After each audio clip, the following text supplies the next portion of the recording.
Meron tayong tinatawag na different kinds of radicand. Okay, ito yung number 1. Meron tayong tinatawag na perfect radicand. Ano yung perfect radicand?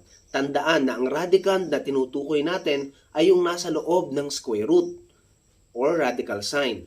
Okay? Example ng ating perfect radicand is square root of 4, square root of 9, square root of 1, square root of 25, square root of 16, square root of 36, square root of 49, square root of 100. Okay, yan yung tinatawag nating perfect radicand dahil meron tayong tinatawag na perfect root sa ating given radicand. Okay, now, ano naman yung pangalawa? Ang pangalawa naman ay tinatawag nating composite radicand. Pag sinabing composite radicand, ito, ang ating radicand ay may factors na may perfect square. Example ng ating composite radicand is square root of 12. Ang factors niya ay 4 times 3. Ang 4 ay perfect square.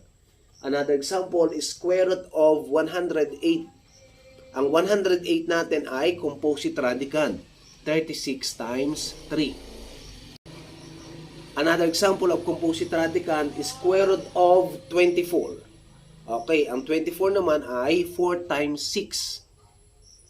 Another example is square root of 48.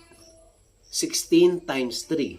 Okay, ibig sabihin, ang composite radicand, ito yung mga radicand natin na may factors na may perfect square. Okay, ano naman yung pangatlo? Ito naman yung tinatawag na prime radicand. Okay, tandaan na hindi lahat ng composite number ay composite radicand. Meron din tayong composite number pero siya ay considered as prime radicand. Example, square root of 10. Ang 10 natin ay composite number pero siya ay prime radicand. Another example of prime radicand, square root of 7. Okay. Another example, square root of 11. 11 is a prime. Another example is square root of 6. Ang 6 natin ay composite number pero siya ay tinatawag na prime radicand. Ipapaliwanag ko na din kung ano nga ba ang ibig sabihin ng radical form. Example, cube root of 7. Okay, itong symbol na to, ang tawag dito ay radical sign. Pwede rin tawagin square root symbol, pero ang pinaka-the best dyan ay radical sign.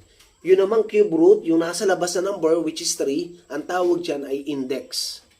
At ang nasa loob naman, yung 7, ay tinatawag nating radicand. Okay, ano yung magiging sagot? Kapag may nakuha tayong sagot, ang tawag doon ay or roots. Pwede yung positive, pwede yung negative. Okay, kung halimbawa ang kinukuha natin is square root, laging dalawa ang pwede nating maging sagot dyan. Isang negative at isang positive.